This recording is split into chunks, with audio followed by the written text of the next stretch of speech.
Selamat pagi, saya ucapkan untuk jemaat yang hadir di kebaktian onsite pada pagi hari ini. Tidak lupa saya juga mengucapkan selamat pagi untuk jemaat yang mengikuti kebaktian secara online, dimanapun Anda berada.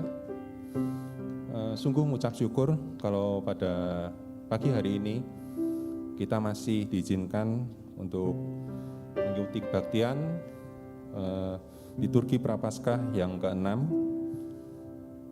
dengan tema Berani Menderita yang akan dibawakan oleh Bapak Pendeta Emeritus B.J. Siswanto. Sebelum kita memasuki tata ibadah pada pagi hari ini, kita akan bersama-sama mempersiapkan hati dan pikiran kita. Kita akan nyanyikan satu pujian, Kasih Allahku sungguh telah terbukti.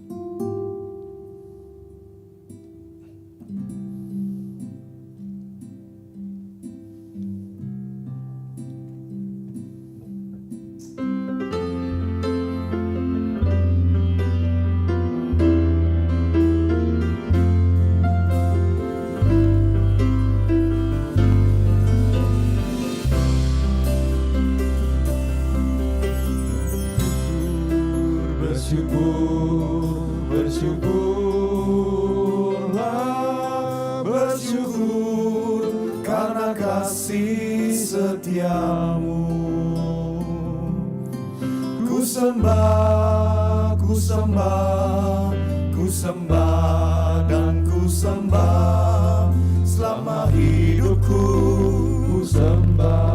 Allahku.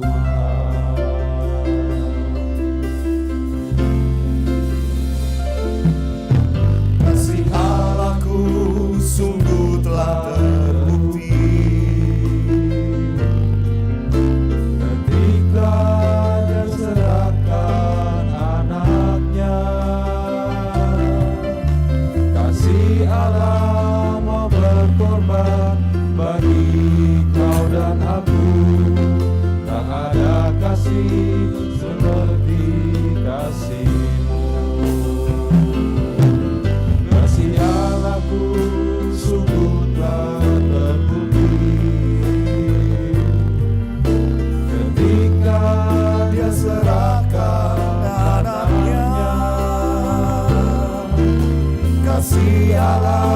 mau berkorban bagi kau dan aku. Kasih seperti kasih, bersyukur, bersyukur, bersyukur, bersyukurlah, bersyukur karena kasih setiamu. Ku sembah, ku sembah, ku sembah dan ku sembah selama hidupku.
Selama hidupku ku sembah Kau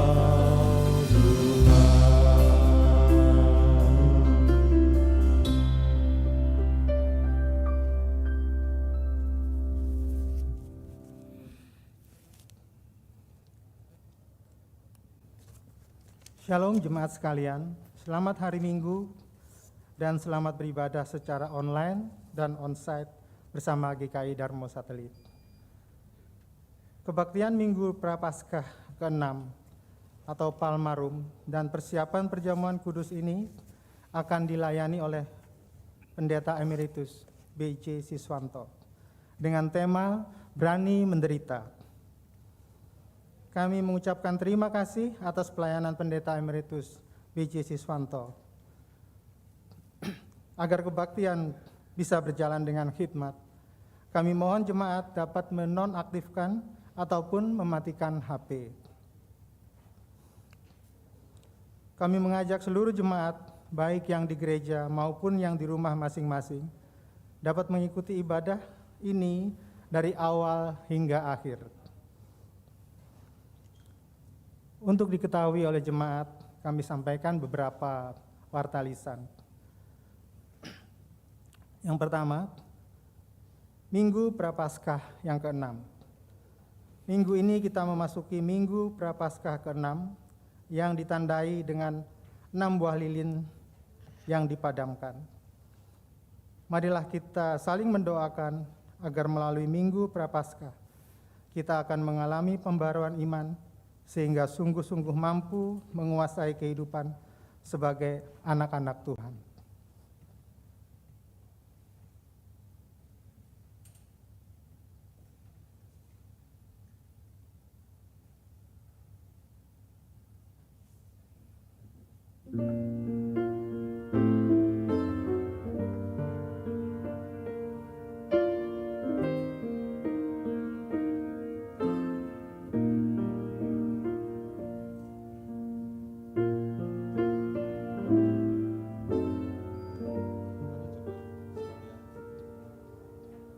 Bangkit berdiri untuk kita memasuki tata ibadah kita. Hari ini kedatangan Tuhan Yesus di Yerusalem disambut dengan sukacita dan sorak-sorai. Betapa tidak, penindasan yang begitu lama dirasakan, penderitaan yang begitu berat dialami akan segera berakhir. Hosana, diberkatilah Dia yang datang dalam nama Tuhan. Kedatangannya tidak menunggang seekor kuda perang, melainkan seekor keledai muda. Bukan karpet merah alasnya berjalan, melainkan hanya hamparan kain dan pakaian. Bukan dengan umbul-umbul dan bendera perang ia disambut, melainkan dengan ranting daun palem. Hosana, diberkatilah Dia yang datang dalam nama Tuhan. Tanpa sadar kedatangannya bukanlah untuk menghancurkan, melainkan memulihkan. Kehadirannya bukan untuk membebaskan umat dari keterjajahan politik duniawi, melainkan membebaskan dari kuasa dosa dan maut. Kedatangannya bukanlah untuk mengalahkan, melainkan memberikan keselamatan secara utuh di bumi seperti di sorga. Hosana, selamatkanlah kami sekarang ini. Mari jemaat, saya ajak untuk bersama-sama kita pujikan dari Kidung Jemaat 85, bait yang pertama dan kedua.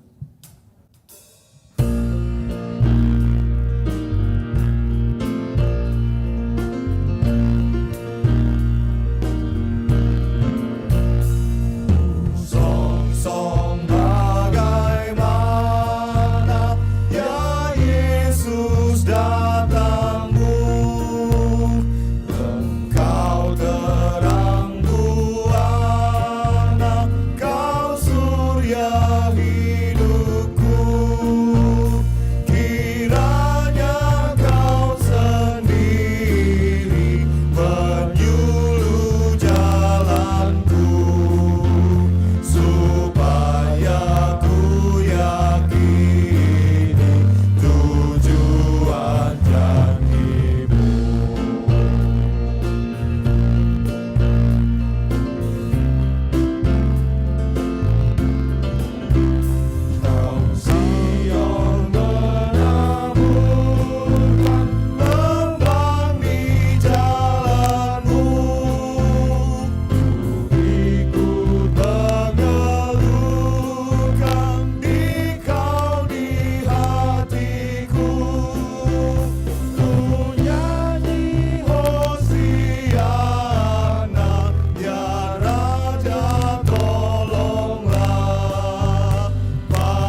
ibadah Minggu Palma ini, kita pengakuan pertolongan kita adalah di dalam nama Tuhan, pencipta langit dan bumi, yang senantiasa setia dan tidak pernah meninggalkan perbuatan tangannya.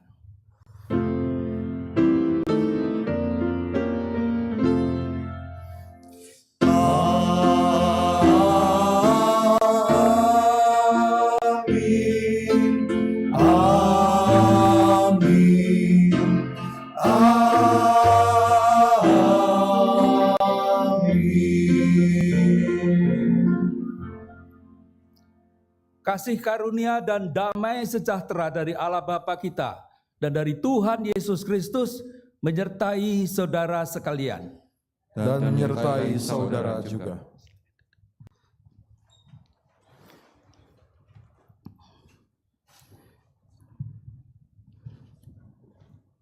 Dalam situasi penuh beban dan penderitaan, semua orang berharap akan adanya pembebasan.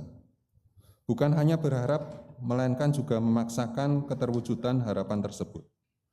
Sayangnya, alih-alih menuntut dan memaksa diri sendiri untuk mewujudkannya, mereka menuntut dan memaksa orang lain untuk mewujudkannya. Disinilah keberanian Tuhan Yesus untuk menderita, bahkan menderita sampai mati. Menjadi begitu bermakna bagi penyelamatan semesta secara seksama. Jemaat sekalian, jika dalam 1 minggu ini kita sudah melakukan banyak sekali perbuatan yang tidak berkenan di hadapan Tuhan, maka pada saat ini kita juga diberi kesempatan untuk mengakui segala dosa kita. Mari kita hening sejenak untuk mengakui segala perbuatan kita di hadapan Tuhan.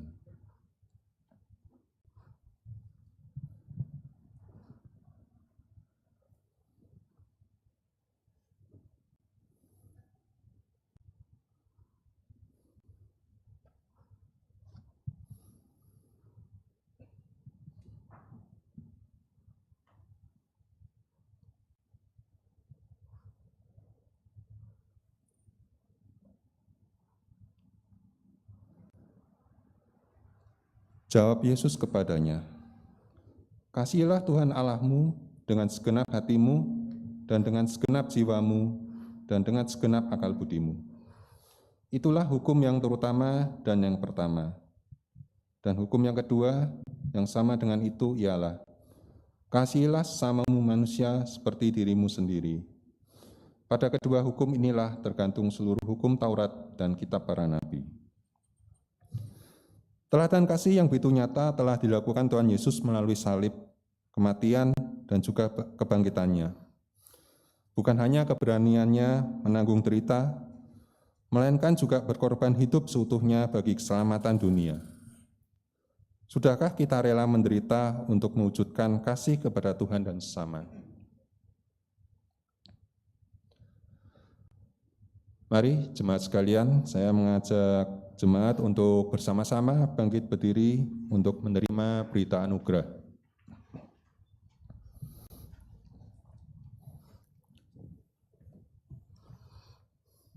Bagi setiap kita yang dengan sungguh-sungguh menyatakan dosa dan penyesalan di hadapan Tuhan, Tuhan berkenan menyatakan anugerah pengampunannya. Berita anugerah terambil dari Filipi 1 ayat 29. Sebab kamu dikaruniakan bukan saja untuk percaya kepada Kristus, melainkan juga untuk menderita untuk Dia. Salam damai.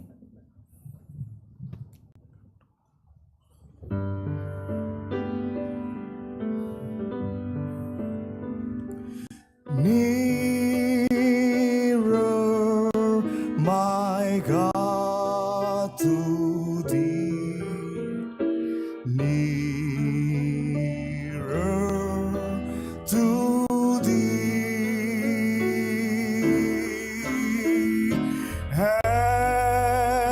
and though it be a cross that raiseth me, still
Makin dekat Tuhan kepadamu.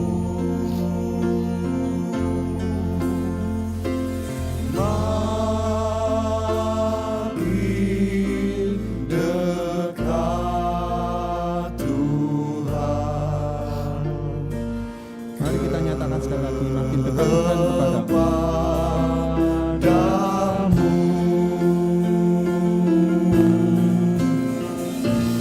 Makin dekat Tuhan kepadamu.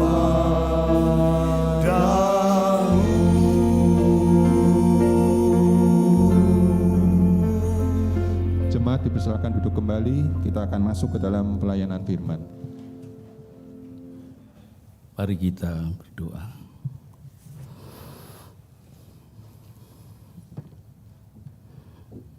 Ya Tuhan, kami sadar hanya dekat dengan Engkau kami mengalami ketenangan yang sejati. Karena Engkaulah sumber kehidupan kami. Engkaulah sumber keselamatan bagi hidup kami. Kami rindu firman-Mu boleh menyapa kami, Roh Kudus yang akan berkarya. Sehingga melalui firman-Mu kami makin mengenal kehendak-Mu. Roh Kudus menolong hamba-Mu untuk menyampaikannya. Dan biarlah melalui penyampaian firman Tuhan ini, nama Tuhan dipermuliakan. Kami diberkati Tuhan menjadi orang yang semakin bertumbuh, menjadi dewasa di dalam Kristus Yesus. Dan hidup kami dipakai oleh Tuhan. Menyatakan kemuliaan, kebesaran Tuhan di dalam kehidupan di dunia ini. Dan banyak orang boleh datang menyembah Engkau ya Tuhan. Dalam nama Tuhan Yesus kami berdoa. Amin. Bapak Ibu, mari kita perhatikan di dalam bagian Injil Markus pasal 11 ayat 1 sampai dengan ayat 11. Lembaga Alkitab Indonesia memberikan judul Yesus dielu-elukan di Yerusalem. Ketika Yesus dan murid-muridnya telah dekat Yerusalem, dekat Betfage dan Betania yang terletak di Bukit Zaitun, Yesus menyuruh 2 orang muridnya dengan pesan, "Pergilah ke kampung yang di depanmu itu. Pada waktu kamu masuk di situ, kamu akan segera menemukan seekor keledai muda tertambat yang belum pernah ditunggangi orang. Lepaskan keledai itu dan bawalah kemari. Dan jika ada orang mengatakan kepadamu, mengapa kamu lakukan itu? Jawablah, Tuhan memerlukannya. Ia akan segera mengembalikannya ke sini." Mereka pun pergi dan menemukan seekor keledai muda tertambat di depan pintu, di luar, di pinggir jalan, lalu melepaskannya. Dan beberapa orang yang ada di situ berkata kepada mereka, "Apa maksudnya kamu melepaskan keledai itu?" Lalu mereka menjawab, "Seperti yang sudah dikatakan Yesus." Maka orang-orang itu membiarkan mereka. Lalu mereka membawa keledai itu kepada Yesus dan mengalasinya dengan pakaian mereka. Kemudian Yesus naik ke atasnya. Banyak orang yang menghamparkan pakaiannya di jalan. Ada pula yang menyebarkan ranting-ranting hijau yang mereka ambil dari ladang. Orang-orang yang berjalan di depan dan mereka yang mengikuti dari belakang berseru, "Hosana, diberkatilah dia yang datang dalam nama Tuhan. Diberkatilah kerajaan yang datang, kerajaan Bapa kita Daud. Hosana di tempat yang maha tinggi." Sesampainya di Yerusalem, ia masuk ke bait Allah. Di sana ia meninjau semuanya. Tetapi sebab hari sudah hampir malam, ia keluar ke Betania bersama dengan ke-12 muridnya. Demikianlah Injil Yesus Kristus. Yang berbahagia adalah mereka yang mendengarkan firman Tuhan dan yang memeliharanya. Hosiana.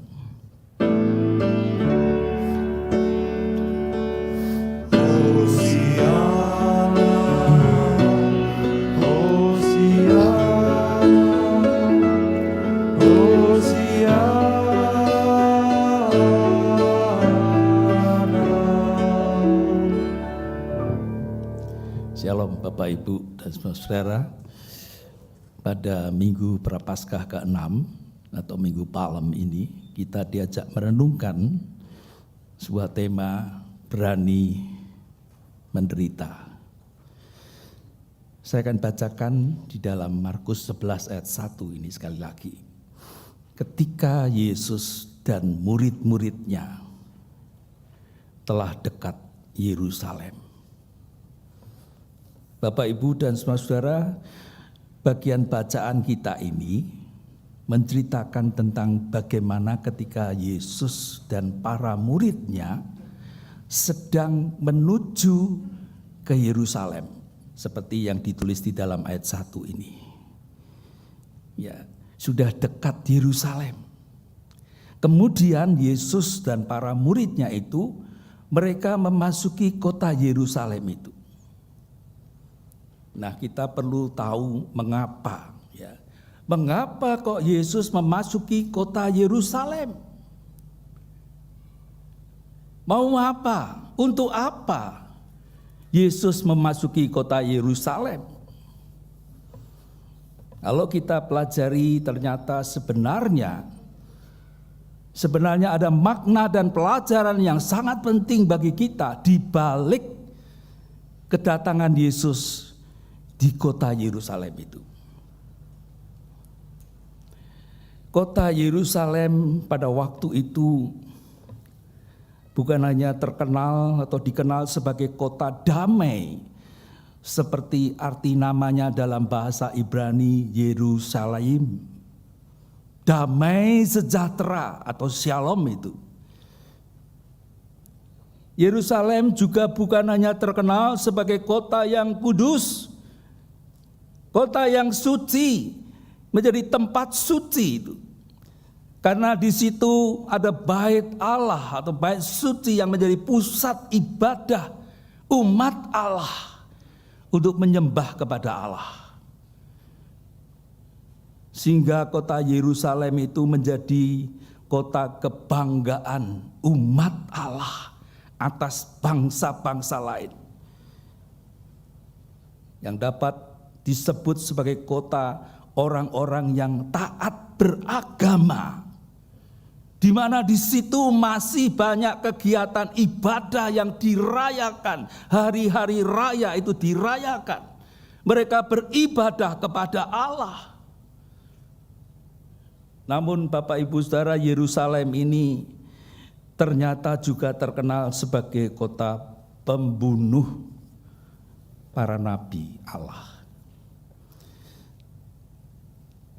Karena di kota Yerusalem itulah para nabi Allah mereka yang diutus Allah untuk berbicara, untuk menegur, untuk mengingatkan umat Allah. Ternyata para nabi Allah itu malahan dianiaya dan dibunuh di Yerusalem.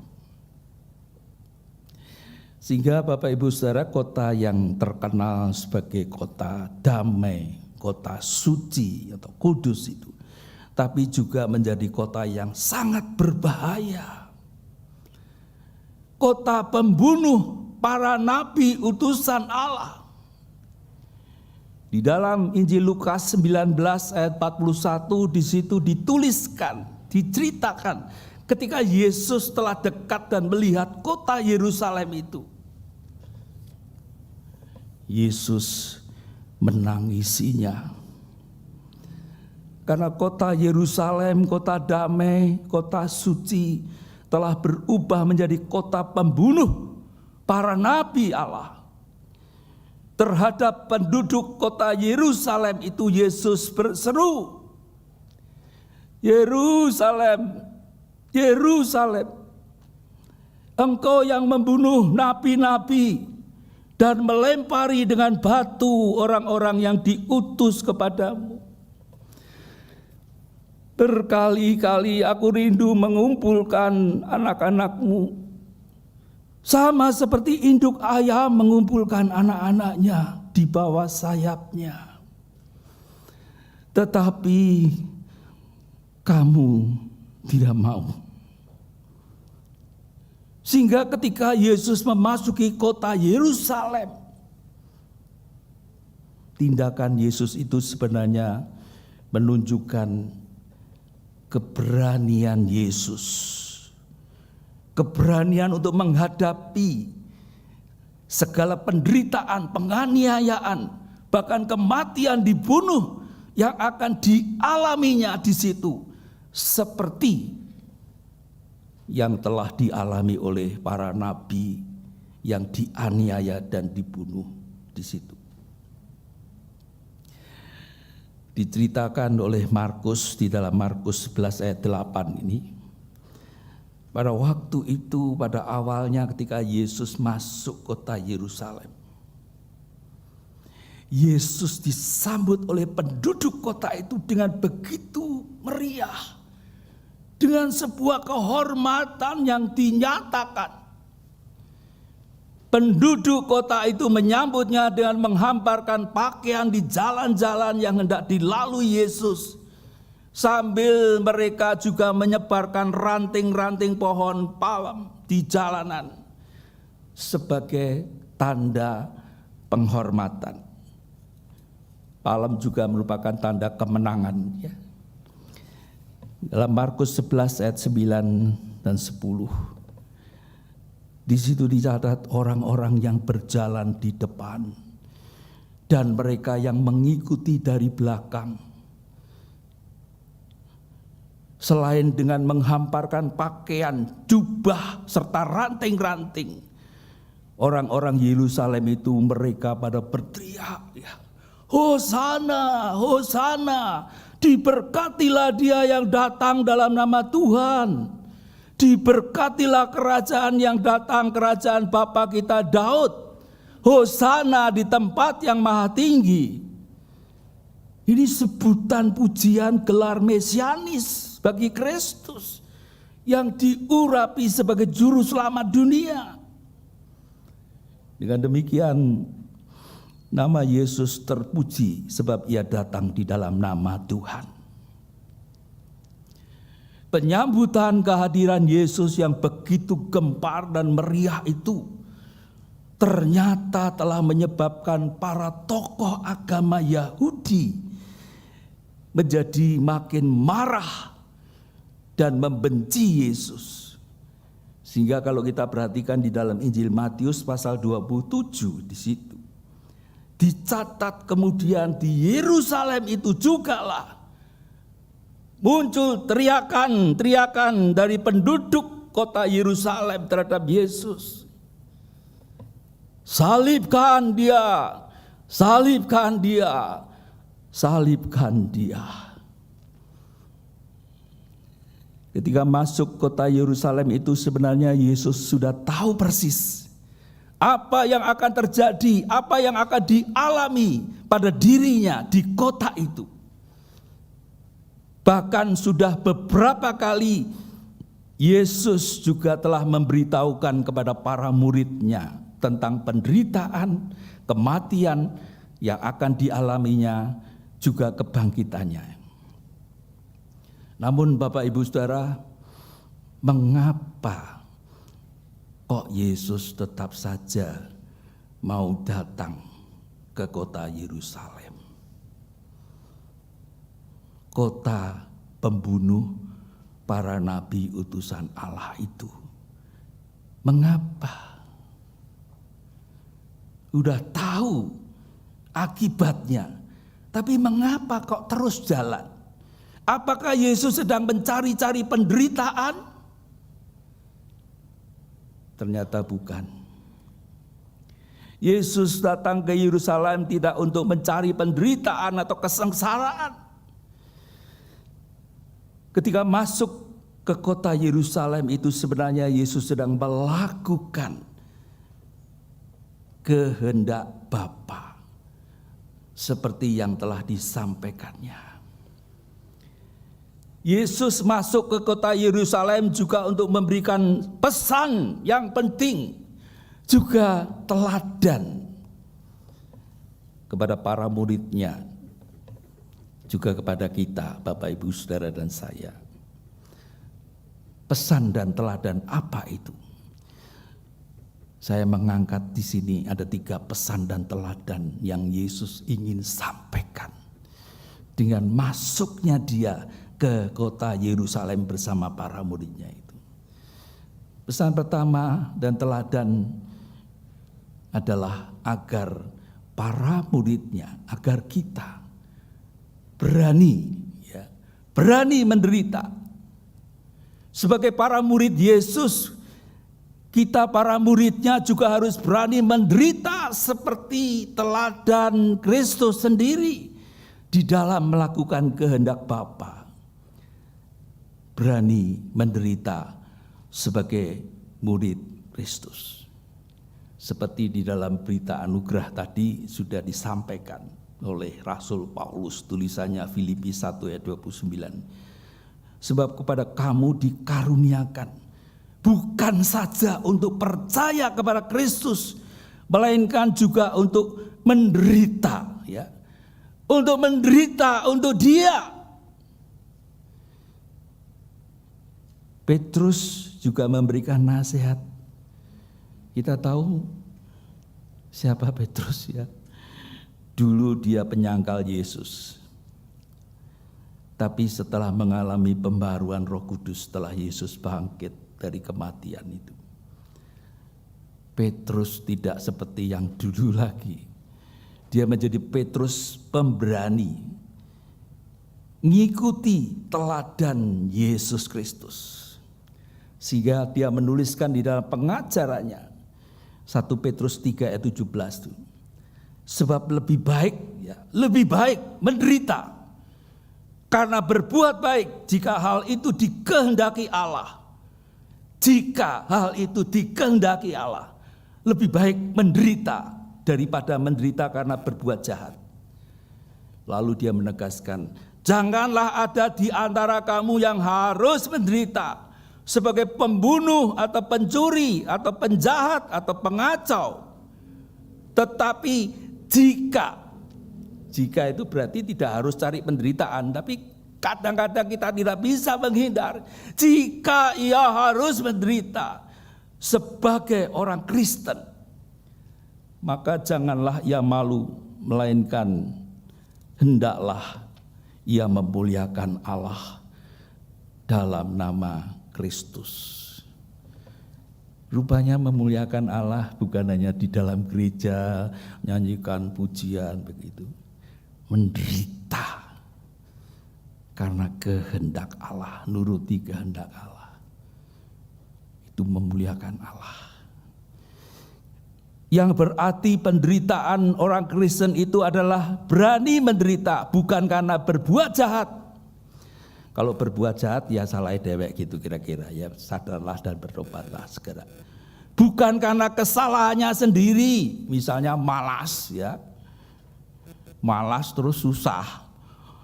Nanyinya gini, aduh salibku begitu berat. Oh, itu bukan salib Kristus yang Tuhan izinkan, bukan. Salahmu dewek, malas, teledor. Bukan mencari-cari penderitaan, konyol begitu. Tetapi di sini berani menderita karena melakukan kebenaran firman Tuhan, menuruti kehendak Tuhan. Nah, ini menjadi refleksi bagi kita ya, saudara dan saya. Selama ini bagaimana dengan kita? Beranikah kita menderita hidup benar, melawan segala perbuatan dosa yang tidak berkenan di hadapan Allah? Atau malah kita karena tidak kelihatan aja kok kompromi dengan perbuatan dosa dan kejahatan? Yesus memberikan teladan, ajaran supaya kita berani menderita mengikuti kehendak Allah. Yang kedua, Bapak Ibu Saudara, Yesus juga memberikan pesan dan teladan agar kita tetap rendah hati, taat dan setia sampai akhir pada panggilan Tuhan.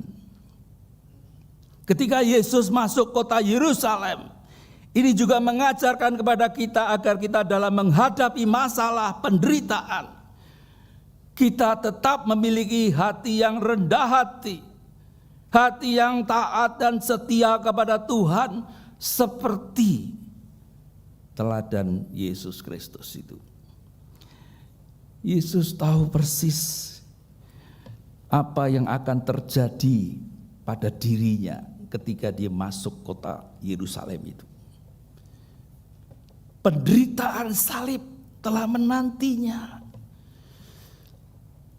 Namun Yesus tetap masuk kota itu. Yesus bukan hanya berani menghadapi penderitaan salib, tetapi dengan rendah hati Yesus juga mau taat, setia sampai tuntas, sampai akhir.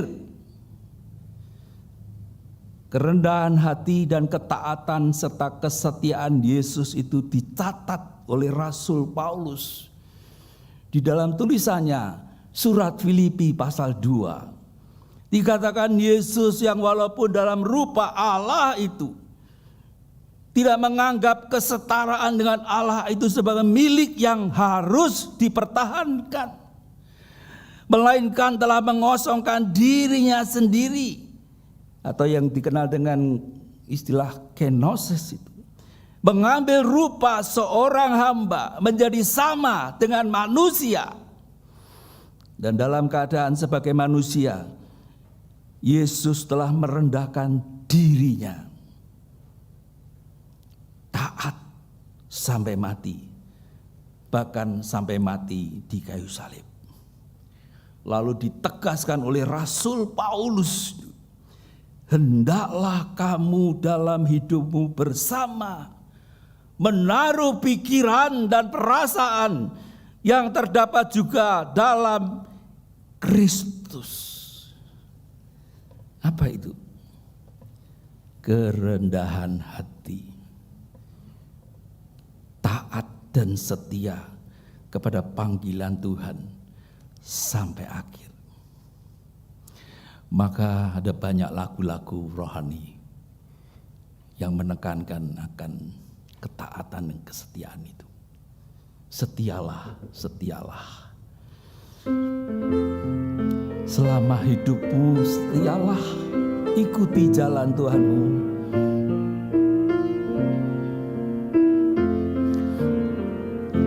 Setialah, setialah selama hidupmu, ikuti jalan Tuhan. dengan tetap teguh, meski penuh derita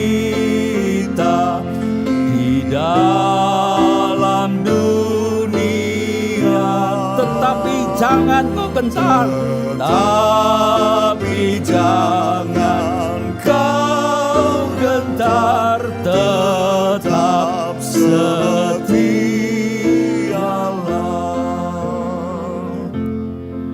Pesan ketiga dan teladan yang diberikan oleh Yesus, yaitu agar kita tetap menjadi pembawa-pembawa damai Kristus. Ketika masuk kota Yerusalem itu, Yesus dikatakan naik keledai. Apa artinya Yesus naik keledai? William Beckley mengatakan bahwa keledai itu bukanlah binatang tunggangan yang hina, karena keledai itu juga dipakai oleh para raja dan para pemimpin, tetapi dipakai di dalam keadaan yang damai. Ya, kitab Hakim-Hakim pasal 5 mencatat demikian tuh. Hakim-Hakim 5 dan Hakim-Hakim 10. Sedangkan kuda itu dipakai di dalam keadaan perang. Jadi Bapak Ibu Saudara, ketika Yesus menyatakan diri sebagai Mesias, Raja dengan menunggang keledai, ini ingin menunjukkan bahwa Yesus sebagai Raja damai. Seorang raja yang naik keledai adalah raja yang membawa pesan perdamaian. Sementara raja yang datang dengan menaiki kuda adalah raja yang membawa pesan perang. Yohanes Calvin menegaskan, di samping itu, keledai yang dipakai Yesus itu juga keledai pinjaman, nyilih. Ini semuanya menunjukkan kemiskinan dan kerendahan hati tadi. Bapak Ibu Saudara, ini menjadi teladan bagi kita sebagai anak-anak kerajaan, agar di dalam menjalani hidup yang penuh dengan masalah, penderitaan ini, kita juga memiliki pola hidup seperti karakter Kristus. Menjadi orang yang rendah hati dan menjadi pembawa damai, bukan pembawa permusuhan di tengah-tengah segala kondisi yang tidak mudah ini. Di masa ini kan kita tidak mudah menjalani hidup ya. Bapak Ibu Saudara, pada Minggu Palma ini, melalui firman Tuhan ini, kita semua diajak untuk berjalan bersama Yesus. Berjalan bersama Yesus menuju ke Yerusalem kita masing-masing. Dalam kita menuruti kehendak Bapa, menjalani kehidupan dan pelayanan kita ini. Di dalam perjalanan yang kita lewati, kita jalani, terkadang kita juga akan bisa menjumpai sorakan, ya, pujian, kegembiraan, seperti yang dilakukan oleh penduduk kota Yerusalem. Ketika pertama kali pada awalnya mereka menyambut Yesus itu datang, mereka pada bersorak, Hosana. Namun ada kalanya kita juga akan bisa berada dalam tangisan. Karena ada yang berteriak kepada kita juga, seperti teriakan yang ditujukan kepada Yesus pada waktu itu. Salibkan dia, salibkan dia. Tetapi kita diajak untuk tetap bersikap seperti Yesus yang tetap berjalan memasuki kota Yerusalem itu. Berani menghadapi kenyataan hidup yang penuh dengan penderitaan. Dan tetap menjadi orang-orang yang berani hidup. Orang yang tetap taat setia kepada panggilan Tuhan. Yang dengan rendah hati kita tetap menjadi pembawa damai Kristus. Setialah, setialah selama hidupmu. Setialah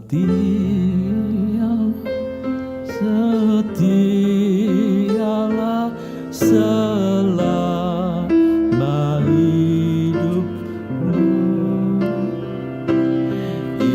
ikuti jalan Tuhan dengan tetap teguh, meski penuh derita di dalam dunia, tetapi jangan kau gentar, tetap setialah.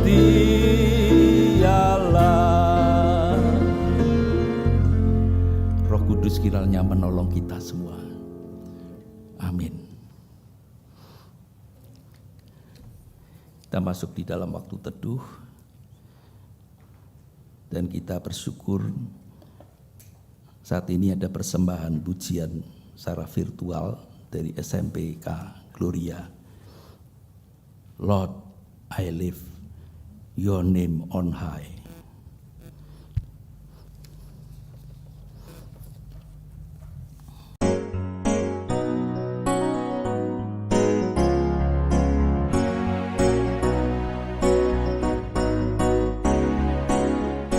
Lord, I lift your name on high. Lord, I love to sing your praises. I'm so glad you're in my life. I'm so glad you came to save us, save us.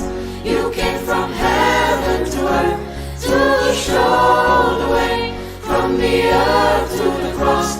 My debt to pay, from the cross to the grave, from the grave to the sky. Lord, I lift your name on high.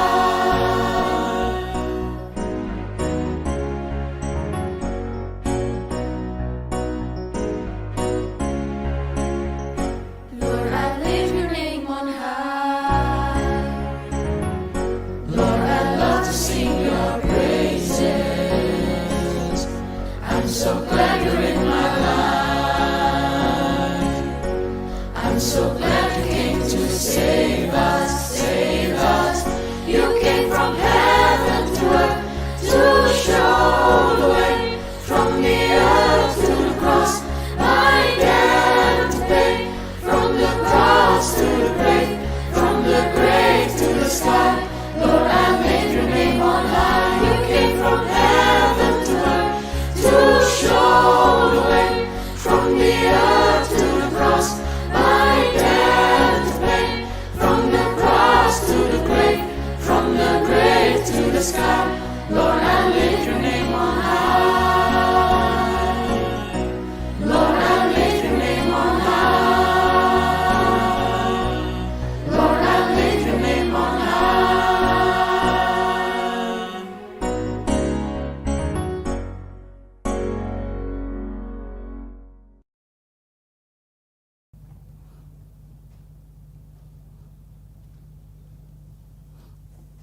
Jemaat diundang untuk berdiri.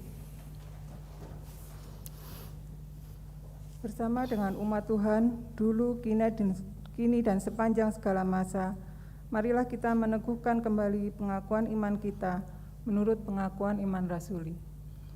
Aku percaya kepada Allah, Bapa yang Maha Kuasa, Khalik langit dan bumi, dan kepada Yesus Kristus, Anaknya yang tunggal Tuhan kita, yang dikandung dari Roh Kudus, lahir dari anak darah Maria, yang menderita sengsara di bawah pemerintahan Pontius Pilatus, disalibkan, mati dan dikuburkan, turun ke dalam kerajaan maut. Pada hari yang ketiga, bangkit pula dari antara orang mati, naik ke surga, duduk di sebelah kanan Allah, Bapa yang Maha Kuasa, dan dari sana ia akan datang untuk menghakimi orang yang hidup dan yang mati.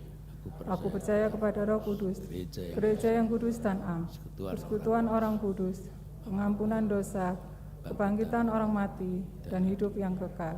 Amin. Dipersilakan duduk.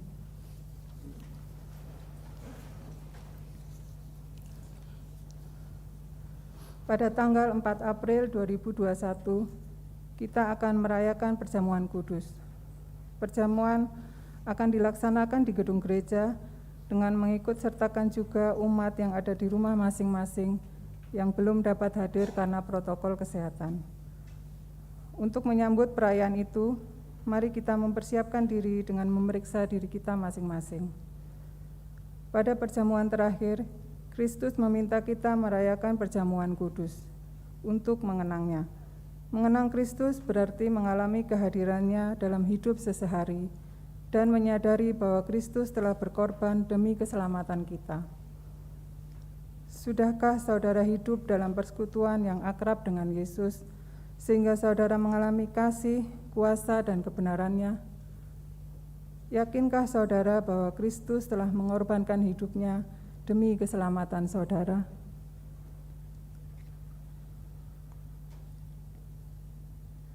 Pada perjamuan terakhir, Kristus memecah roti dan mengangkat cawan, lalu membagikannya pada murid-muridnya. Ketika menerima roti dan air anggur, simbol tubuh dan darah Yesus, kita dipersatukan dengan Kristus. Yesus menjadi kepala, sedang kita adalah tubuhnya. Sudahkah saudara menjadikan Yesus sebagai kepala, pemimpin saudara dalam hidup pribadi, berkeluarga, bergereja, dan bermasyarakat? Sudahkah saudara hidup dalam kasih dengan saudara seiman yang adalah sesama anggota tubuh Kristus?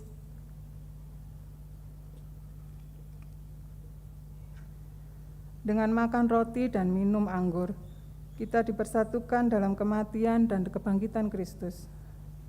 Ini berarti kita perlu menyangkal diri, memikul salib, dan mengikut Kristus. Menyangkal diri berarti rela berkorban demi Tuhan dan sesama.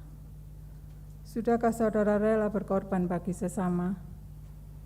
Sudahkah kehidupan saudara menjadi berkat bagi sesama, peduli pada sesama, berani menyuarakan kebenaran dan keadilan, serta berjuang menciptakan damai sejahtera? Kiranya Roh Kudus menolong kita dalam mempersiapkan diri merayakan perjamuan kudus pada tanggal 4 April 2021 mendatang.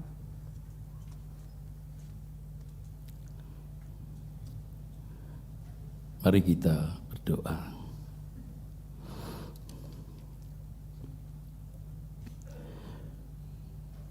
Ya Tuhan, kami bersyukur untuk firman Tuhan mengingatkan kepada kami. Bukan hanya kami menikmati anugerah Tuhan, anugerah keselamatan hidup kekal dari Tuhan, melainkan kami juga dipanggil untuk menderita bagi Tuhan, untuk melakukan kehendak Bapa. Kiranya Roh Kudus menolong kami semuanya. Saat ini kami juga mendoakan segala persiapan untuk menerima sakramen perjamuan kudus yang akan dilaksanakan pada Minggu Paskah 4 April mendatang. Biarlah melalui sakramen perjamuan kudus ini kami boleh menghayati bahwa kami dipanggil Tuhan, diundang Tuhan, mengenang kembali akan penderitaan Tuhan, kematian dan kebangkitan Tuhan, agar kami hidup sebagai orang-orang yang sudah menjadi milik-Mu ya Tuhan, menjadi saksi-Mu. Saat ini kami mendoakan juga untuk jemaat yang sedang sakit, baik yang dirawat di rumah maupun di rumah sakit. Tangan Tuhan yang berkuasa menjamah, bahkan sanggup memulihkan sesuai dengan kehendak-Mu Tuhan. Bagi mereka yang sudah lanjut usia, yang kadang-kadang merasa sepi, sendiri di tengah banyak orang, membutuhkan kekuatan, penghiburan yang daripada-Mu ya Tuhan. Tolonglah mereka agar mereka tetap kuat setia sampai akhir. Berkati orang-orang yang harus mendampingi mereka dengan kasih yang daripada-Mu ya Tuhan. Teringat untuk keluarga yang berduka cita karena ada anggota keluarganya yang telah pulang ke rumah-Mu. Keluarga almarhum Bapak Kristantia Hadi Prasetya. Tuhan memberikan kekuatan penghiburan. Bahkan melalui kedukaan ini menyadarkan kami semua bahwa sesungguhnya hidup kami yang sesungguhnya bukanlah di dunia ini yang sementara. Tapi ada rumah Bapa yang kekal yang Tuhan telah sediakan bagi setiap orang yang percaya kepada Kristus Yesus sebagai Tuhan dan Juru Selamat. Makasih Tuhan, dalam masa pandemi banyak perubahan terjadi yang harus dialami, dijalani, dihadapi. Kiranya Tuhan juga memberikan kemampuan kepada kami, jemaat-Mu, untuk mengatasi banyak perubahan ini dengan hikmat yang daripada-Mu ya Tuhan. Segala upaya pemerintah, pemberian vaksin bagi masyarakat, biarlah itu boleh berjalan, berlangsung dengan pertolongan-Mu ya Tuhan. Kehadiran gereja-Mu, gereja GKI Dharma Satelit, Tuhan memberkati dengan segala pelayanan yang Tuhan percayakan, agar gereja-Mu menjadi gereja yang misioner, juga gereja yang membawa damai Kristus melalui segala pelayanan yang Tuhan percayakan itu. Terima kasih Tuhan. Kami teringat juga mereka yang akan melaksanakan peneguhan pemberkatan pernikahan mereka di bulan April. Berkati persiapan mereka, kesehatan mereka. Berkati hamba-hamba-Mu yang akan melayaninya. Biarlah semuanya boleh berlangsung seturut dengan kehendak-Mu. Kami juga teringat juga untuk tim ibadah di saat pandemi seperti sekarang ini. Tidak mudah. Namun biarlah ketekunan mereka, perjuangan mereka Tuhan kuatkan. Dan kami percaya semua tidak sia-sia. Karena akan diberkati Tuhan dan menjadi berkat di dalam setiap peribadahan yang dilaksanakan itu. Terima kasih Tuhan, kami naikkan doa kami di dalam Tuhan Yesus Kristus yang mengajar kami berdoa. Bapa kami yang di sorga, dikuduskanlah nama-Mu, datanglah kerajaan-Mu, jadilah kehendak-Mu di bumi seperti di sorga. Berikanlah kami pada hari ini makanan kami yang secukupnya, dan ampunilah kami akan kesalahan kami, seperti kami juga mengampuni orang yang bersalah kepada kami. Dan janganlah membawa kami ke dalam pencobaan, tetapi lepaskanlah kami daripada yang jahat.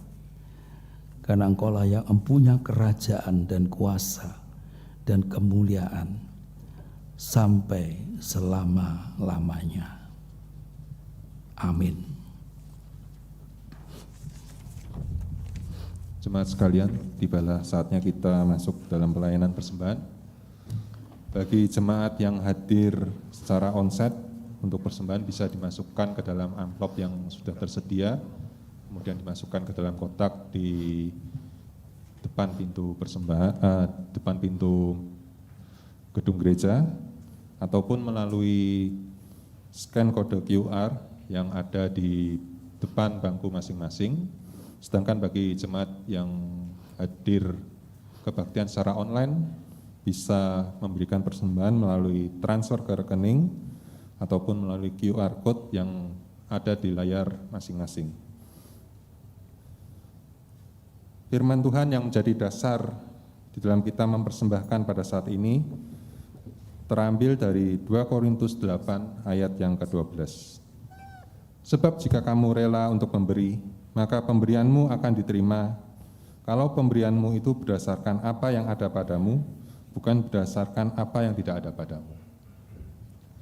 Untuk mengiringi persembahan kita pada saat ini, saya mengajak jemaat sekalian untuk menyanyikan satu pujian, Sungguh Ku Bangga Bapa.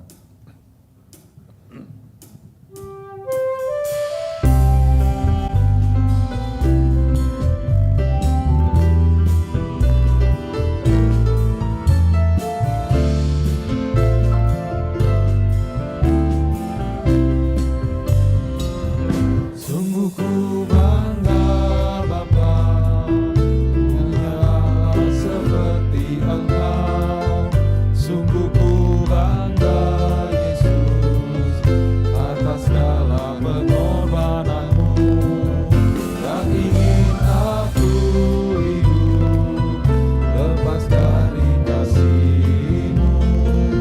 Kasih-Mu menyelamatkan dan beriku pengharapan.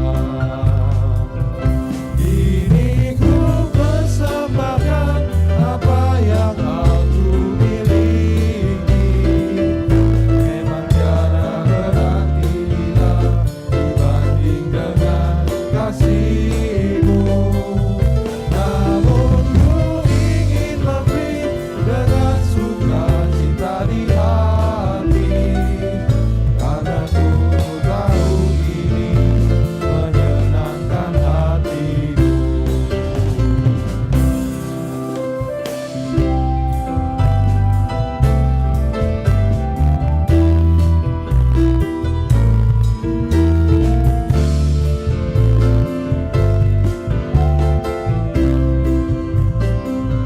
Sungguh ku bangga Bapa, punya Allah seperti Engkau. Sungguh ku bangga Yesus atas segala pengorbananmu. Tak ingin aku hidup lepas dari kasih-Mu. Kasih-Mu menyelamatkan dan beriku pengharapan. Kini ku persembahkan apa yang aku miliki. Memang tiada berarti bila dibanding dengan kasih-Mu. Namun ku ingin memberi dengan sukacita di hati. Mari jemaat, saya ajak untuk bangkit berdiri, kita akan bawa persembahan kita dan doa. Menyenangkan hati-Mu.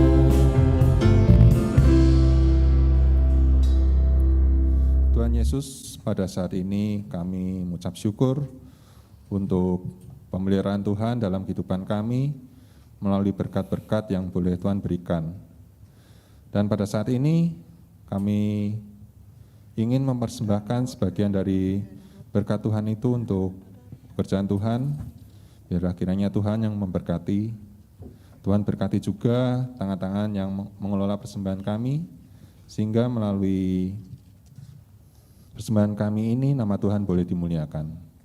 Pada saat ini kami juga mengucap syukur Tuhan untuk firman Tuhan yang boleh kami dengarkan pada hari ini. Biarlah kiranya itu firman yang telah Tuhan tabur, itu semua juga boleh tumbuh dalam hati kami, dan kami juga boleh menerapkannya dalam kehidupan kami sehari-hari. Dan pada saat ini kami mau serahkan sisa kebaktian pada pagi hari ini ke dalam tangan Tuhan, dan juga kehidupan kami selanjutnya dalam tangan Tuhan. Biarlah kiranya Tuhan yang menyertai. Terima kasih ya Tuhan, di dalam nama Tuhan kami Yesus Kristus kami berdoa dan ucap syukur. Amin. Dengan tetap bangkit berdiri, kita akan mengakhiri kebaktian pada pagi hari ini, sekaligus kita juga mempersiapkan diri kita untuk memasuki ibadah kita yang sesungguhnya melalui kehidupan kita sehari-hari. Kita akan menyanyikan satu pujian dari Kidung Jemaat 370, bait yang pertama dan kedua.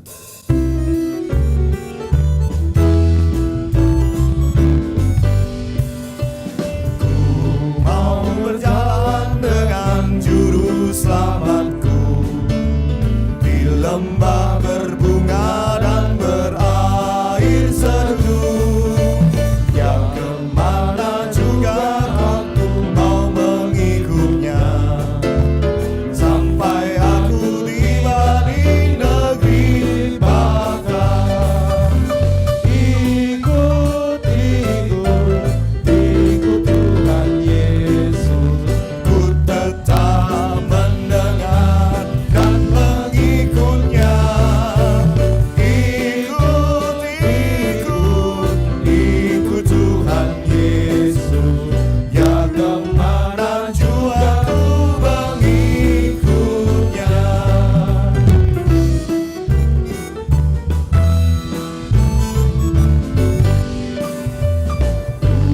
mau berjalan dengan juru selamatku, di lembah gelap tidak ada yang menderu.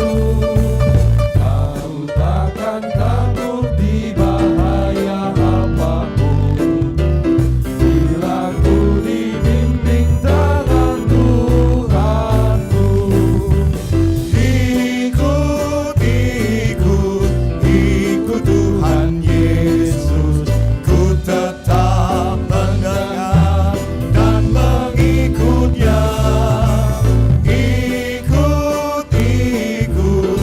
Ikut Tuhan Yesus, ya kemana juga ku mengikutnya. Ya kemana juga ku mengikutnya. Ya kemana juga ku mengikutnya.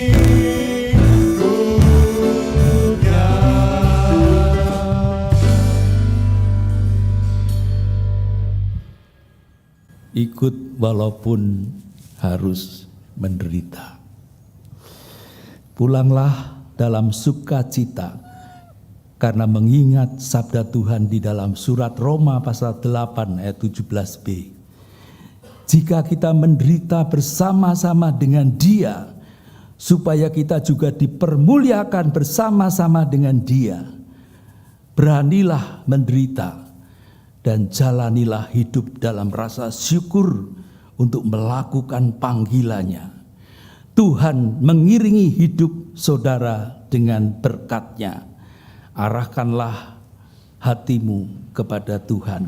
Kami mengarahkan hati kepada kepada Tuhan. Jadilah saksi Kristus. Syukur kepada Allah, Terpujilah Tuhan kini dan sepanjang masa. dan terimalah berkat Tuhan.